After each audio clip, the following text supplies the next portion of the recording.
So for those of you who weren't alive in the 60s, didn't pay attention in history class, or don't watch Mad Men, let me give you a taste of all of the things that were going on in the 60s that have direct parallels to the theme of the X-Men. Oh, okay. So literally 6 months before the X-Men hit the shelves, you have Martin Luther King Jr. delivering his I Have a Dream speech at the March for Racial Equality on Washington. Now this was a huge cultural moment that everyone who was living in America was aware of, including Stan Lee and Jack Kirby, who incorporated Martin Luther King's ideologies into Xavier, where Xavier has his dream of peaceful coexistence with humans, just like Martin Luther King has his dream of blacks having peaceful coexistence with whites. Now, on the other side, you have Malcolm X, all right? And he believed that blacks and whites could never peacefully coexist and that they should segregate and have their own government and their own society and their own stores and just everything separate. He also advocated the use of violence in self-defense.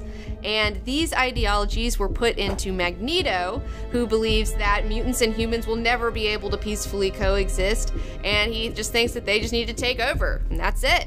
So what I'm saying is that Professor X and Magneto are an allegory for the philosophical ideologies proposed by Martin Luther King Jr. and Malcolm X. You know, Martin Luther King said, "The moral arc of the universe bends slowly, but it bends towards justice."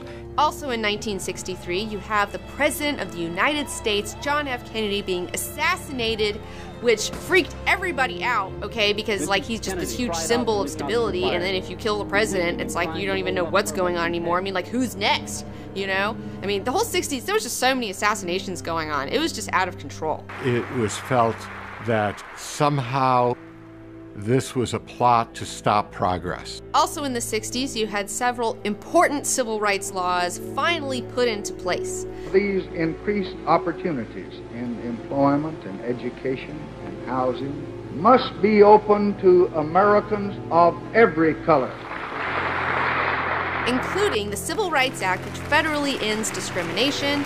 Congress passes the most sweeping civil rights bill ever to be written into the law. The Civil Rights Act of 1964 is signed at the White House. You have the Equal Pay Act, which saying you cannot not pay people the same amount.